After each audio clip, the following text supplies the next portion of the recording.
What's up, y'all? It's Bill, and I finally saw Nope. I know, I'm fashionably late to this party, but I'm here, okay? The best thing is that I showed up, and I kind of really liked it. I had to make a video on it. So considering I'm one of the last to see it, I hope you have as well. But if you haven't watched Nope, all I can say is go in completely blind, and then come back here, continue on with this video when you're done, because I'm going to be spoiling the shit out of this thing, as you do. This is a Bill Griff video, after all. I cannot keep spoiler-free to save my life. So, with that being said, let's move on. The biggest question I had as soon as Nope finished was, what the hell did the chimp have to do with the alien? Of course, you could say that they're both animals. I do agree. They do seem to be animals. I mean, the flying saucer digests and shits things, so that makes sense.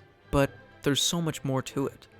There are two big things that can correlate Gordy the chimp to the alien. Both are territorial animals, that's the most apparent one, because when they're threatened, they use violence as the main reaction. And both are slaves to entertainment, or the product of human greed. With Gordy, it makes sense. He's an animal actor for a television show. Its primary reason for living was to provide entertainment for the masses, which is really messed up in retrospect, because in a sense, it's bred into a form of slavery. But as for the alien, I think it's so obvious that it's the embodiment of the main character's greed. It's this big fucking hole in the sky that sucks everything up at once, and it takes, and it takes, and it's never satisfied. It's the endless void that greed creates within. Once we have a taste, we want the whole plate.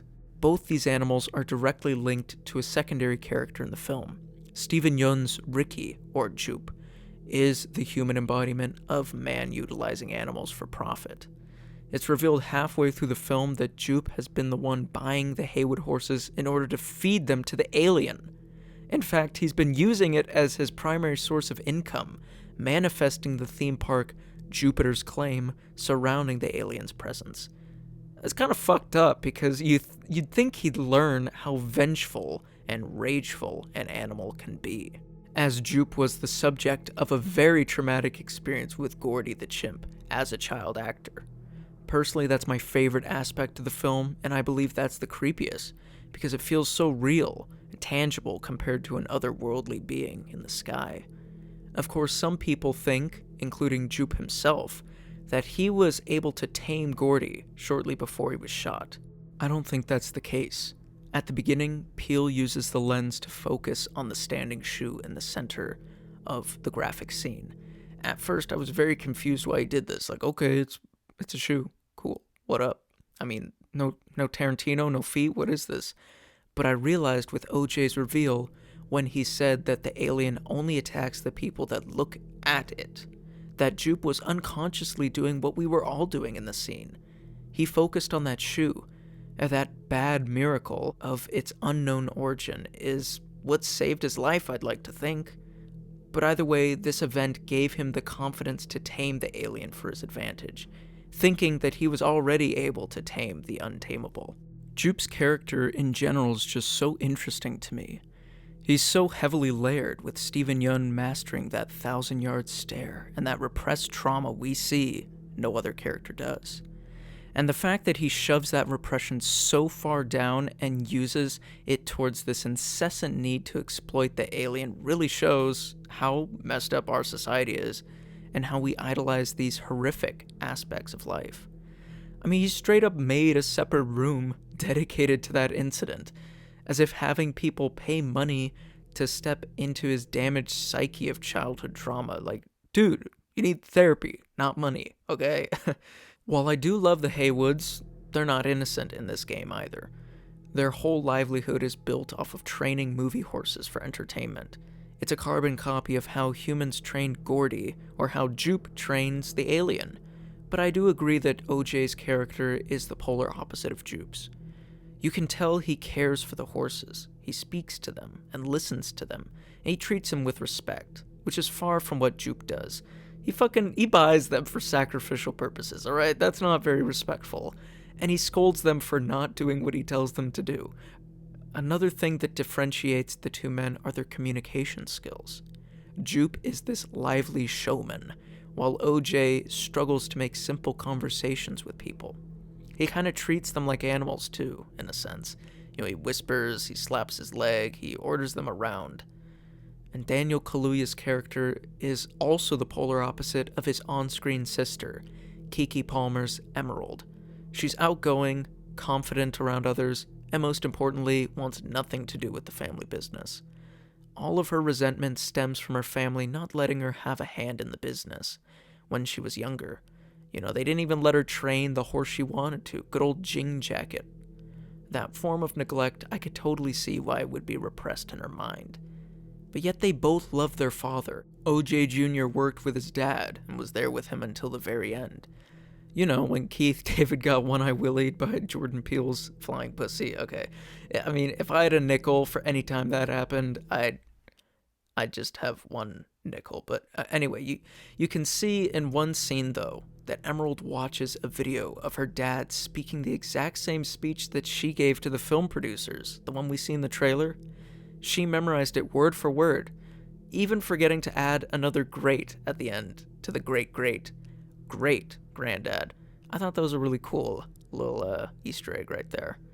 And that makes Emerald a very compelling character, in my opinion, because we feel for her, and we know what it's like to be left out of something, and that just shows how great their chemistry is together, Daniel and Keke. They're polar opposites with a lot of baggage, but by the end of the film, they naturally come together, and it's not so showy, melodramatic, or cheesy, or rushed. I think their dynamic is so well done in the film. It's interesting, though, that the Haywoods' first reaction to the alien is to film it and sell it to the highest bidder. That kind of correlates with how Jupe uses the alien for financial gain. In the end, it makes you realize that every character has greed within them. That obsession to get proof of its existence really makes you wonder what their end goal is. Emerald's reasoning is to get the money shot, that Oprah shot. But OJ, it's not really revealed. I'd like to think he wants to do it for his dad, because after all, the animal killed it.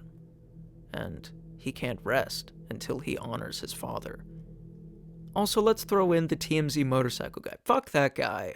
That fucking domehead is just as guilty as the protagonists, okay? Wanting to get ahead in life, wanting to be seen, and wanting to be remembered. That's what the Haywoods want most of all. Hell, that's in their introduction video. To remind us of what their great-great-great-grandfather was able to achieve, being the first man on film, and he was sadly uncredited, left out of the history books. And in a sense, this film, this journey where they want to get that alien proof, is just a form of their family's redemption, wanting to be remembered for something. Jordan Peele said himself that this film is about the obsession of spectacle. I have to agree. I mean, after all, he wrote the damn thing, so yeah, of course. And that's very apparent in the way the alien targets its victims. It eats whatever looks at it, in its mind killing whoever attempts to idolize it or threaten it.